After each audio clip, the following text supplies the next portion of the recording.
हो रहा है जिक्र पेहम आम का, आ गया है फिर से मौसम आम का। नज्म लिखकर उसके इस्तकबाल में कर रहा हूँ खैर मकदम आम का। शाहीन इकबाल अफर साहब की आम से मुताल्लिक 2-3 और भी नज़में हैं, आपको शायद कहीं ना कहीं सुनने पढ़ने को मिल जाए। बहरहाल ग़िज़ाई माहिरीन के मुताबिक आम में 20 से ज़ायद विटामिन, मिनरल्स, मादनियाती अज्वा पाए जाते हैं। आम एक ऐसा फल है जो कोलोन कैंसर, शुगर, दिल की बीमारियों जैसे अमराज के भी हिफाजत करता है, साथ ही हाजमा, जल्द और बालों के लिए भी निहायत मुफीद है।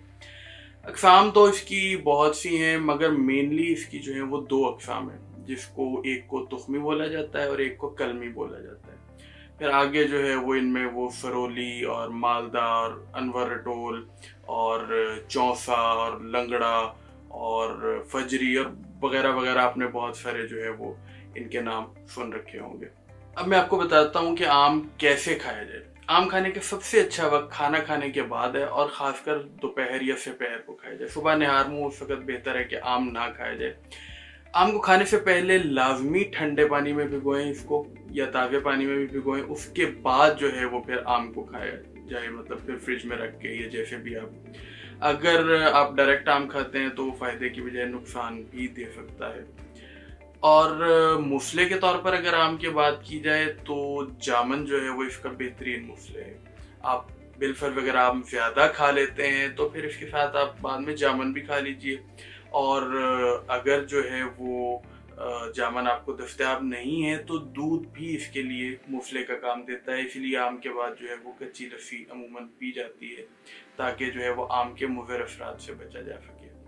और एक और अहम पॉइंट जो कि आम से मुतालिक एक मशहूर मुहावरा है कि आम खाइए पाल का, खरबूजा खाइए डाल का। मतलब आम खाइए आप वो जो कि आपने खुद पकाया हो, और खरबूजा वो लीजिए कि जो कि डाल से ही पका हुआ मिले आपको। अब कुछ इसके फ़वाइद से मुतालिक मैं आपको बता दूं। आम में फैट्स, कोलेस्ट्रोल, सोडियम की मिकदार बहुत कम पाई जाती है। आमों में सेहत के लिए बुनियादी समझे जाने वाले मिनरल और विटामिन की भरपूर मिकदार पाई जाती है, जिसमें vitamin B6, vitamin K, vitamin A, vitamin C, vitamin E, potassium, magnesium, copper, बहुत कुछ जो है वो इसके अंदर पाया जाता है। और न्यूट्रिशनिस्ट के मुताबिक कमज़ोर अफराद के लिए जो है वो आम बेइंतहा मुफीद फल है, क्योंकि ये वज़न में इजाफे का सबब भी बनता है। वज़न बढ़ाने के लिए दीगर फल और ग़िज़ाओं के निस्बत आसानी से और बेहतरीन ग़िज़ा समझे जाते हैं इसको। इसके अलावा जो है वो हमल में भी जो है ये प्रेगनेंसी में भी मुफीद होता है। उसमें ये है कि उनको ख़वातीन को भी चूँकि विटामिन और आयरन और मुख्तलिफ मिनरल्स चाहिए होते हैं, तो आम को जो है वो सप्लीमेंट के तौर पे भी इस्तेमाल किया जा सकता है। इसके अलावा कैंसर में भी जो है वो आम एक कैंसर के इलाज के तौर पे भी आम जो है वो एक अच्छा फल साबित हुआ है। कैंसर के इलाज से ज़्यादा आप यूँ कह लीजिए कैंसर से बचाव के लिए इसमें जो एंटीऑक्सीडेंट्स होते हैं वो आंतों और खून के कैंसर के ख़तरे को कम करते हैं, और गले के, गदूद के, थायराइड्स के कैंसर के ख़िलाफ़ भी ये मौसर किरदार अदा करते हैं। और एक जगह ये भी पढ़ा था कि आम कोलोन या जो बड़ी आंत का कैंसर होता है उसके खिलाफ भी जो है वो एक अच्छा हथियार साबित होता है। इसके अलावा आम जो है वो बिनाई की हिफाजत के लिए भी बहुत अच्छी चीज़ है। इसमें एक एंटीऑक्सीडेंट होता है जिसको गालबन ज़ैक्सिंथन बोला जाता है, पाया जाता है, जो बिनाई के धुंधलेपन को ख़त्म करके बिनाई की कारकर्दगी बेहतर बनाता है। और आंखों के नीचे जो हल्के पड़ जाते हैं और जो जिल्द के दाग होते हैं और जो धब्बे होते हैं, इनको भी ये ख़त्म करता है। इसके अलावा अगर बात की जाए मज़ीद हड्डियों की मजबूती की, तो आम में जो विटामिन होते हैं वो हड्डियों को भी मजबूत करते हैं और कैल्शियम को जज़्ब करने में आसानी फराहम करते हैं। निज़ाम में इंहज़ाम जो है वो भी आम बेहतर करता है। और निज़ाम में अगर बात की जाए, बेसिकली यूँ कह लीजिए कि इसके अंदर जो फाइबर होता है उसके साथ वो जो आम फाइबर फराहम करता है उसकी वजह से जो है आपका निज़ाम बेहतर होता है। पानी की कमी भी दूर कर देता है और कब्ज़ की शिकायत भी ख़त्म कर देता है। अलबत्ता ज़्यादा खाने से पेचिश भी लगा देता है, तो इसीलिए एतदाल से खाया जाए। और दिल के अमराज से बचाव के लिए भी जो है आम वो बहुत मुफीद है। इसमें जो पोटेशियम है आम में वो अमराज कल्ब से बचाव के लिए मददगार साबित होता है।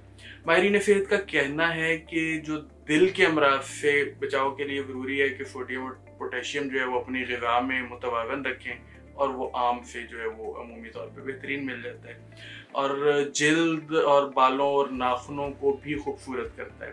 जैसा कि मैंने आपको बताया पहले कि इसके अंदर मुख्तलिफ विटामिन होते हैं, जिसमें विटामिन ए भी होता है जो बालों की नशोनुमा और जिस्म के पट्टों के लिए इंतहाई मुफीद होता है। चेहरे के जेल, नाखूनों की सेहत और बालों को खूबसूरत और दिलकश करने में भी जो है ये विटामिन ए मदद फराहम करता है।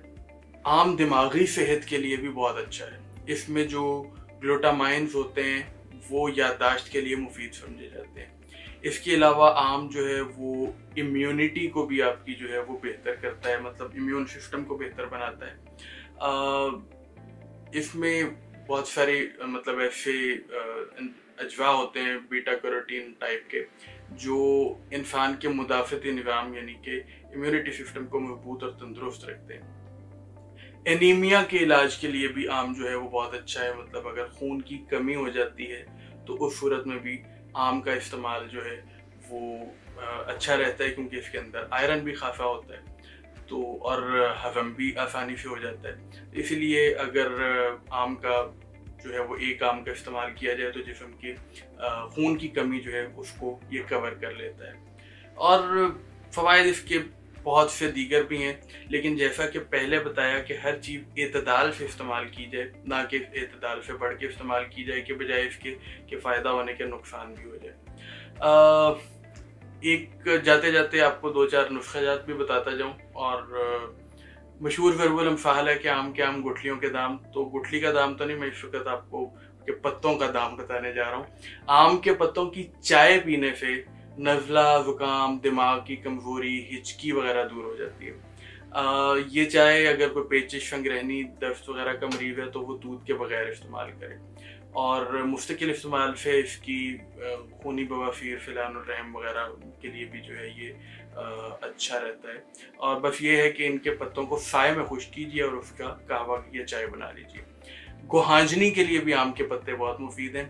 आम के पत्ते लेकर उनकी दरमियान की जो सिलाई है उनको निकाल लें और तमाम को जलाकर उनको किसी किसी उसमें रख लीजिए, शीशी में रख लीजिए। तो उसको जो है वो गुहांजनी के लिए इस्तेमाल कीजिए, जहाँ पे हो वहाँ पे लगाते रहिए, तो इंशाल्लाह जो है वो इससे वो भी ठीक हो जाती है। मुफ्त का एक नुस्खा है। इसके अलावा चलिए जाते जाते एक बोनस नुस्खा भी आपको बताता जाऊँ, क्योंकि अभी तो आपको अम्बियाँ यानी कि केरियाँ मिल जाएंगी, लेकिन बाद में नहीं मिलेंगी। इसका एक गर्मियों में ना कुछ लोगों की आंखें दुखना शुरू हो जाती हैं, और ऐसा होता है कि अमूमी तौर पे आंखें भी दुख रही होती हैं, पानी भी नहीं निकल रहा होता, खुश्क होती हैं आंखें, और ये अमूमन गर्मी की वजह से होती है। इस वजह से सन ग्लासेस वगैरह का इस्तेमाल ज़्यादा किया जाता है।